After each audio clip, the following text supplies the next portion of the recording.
Welcome back to FPL Teams.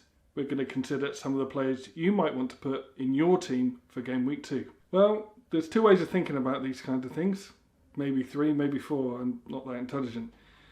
But one way to think about it is not about players so much as teams you want to target. And I think that's the case for game week 2. And the first team I'm going to recommend targeting is West Brom. They've got Everton away.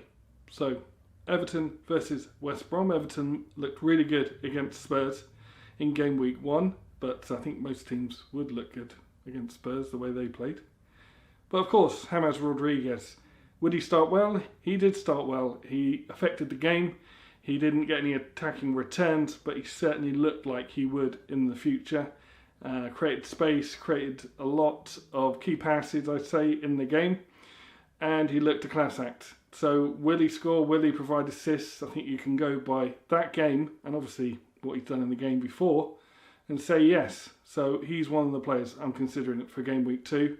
An honourable mention for Richarlison, who was everywhere. He was really busy. He had a lot going on in the box as well. Did he finish any of it? No, he didn't. On another day, he will. So the next team I'm going to recommend targeting in game week 2 is Fulham, who played Leeds United. Leeds are at home, and they impressed against Liverpool.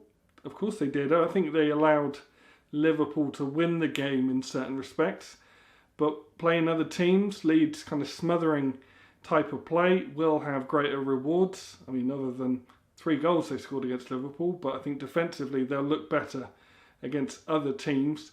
And I think they've got players. Click scored, Harrison scored a brilliant goal that if it had been scored by Ronaldo or Messi or Salah or someone else, De Bruyne, what have you, it would have got a lot more attention.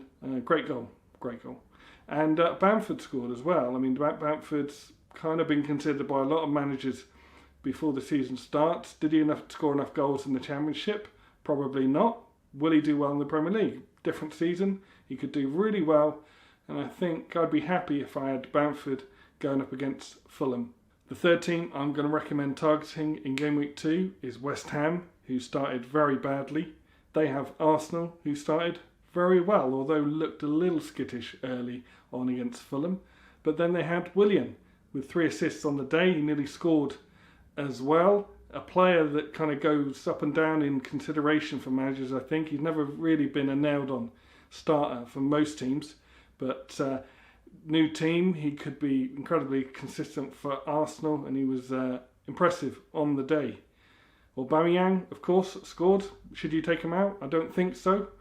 And West Ham did not start very well whatsoever and seem a club in a bit of crisis at the moment. Some positives for West Ham was an EFL Cup win during the week. Sebastian Haller played and scored in the game, so that's a bright spot for them.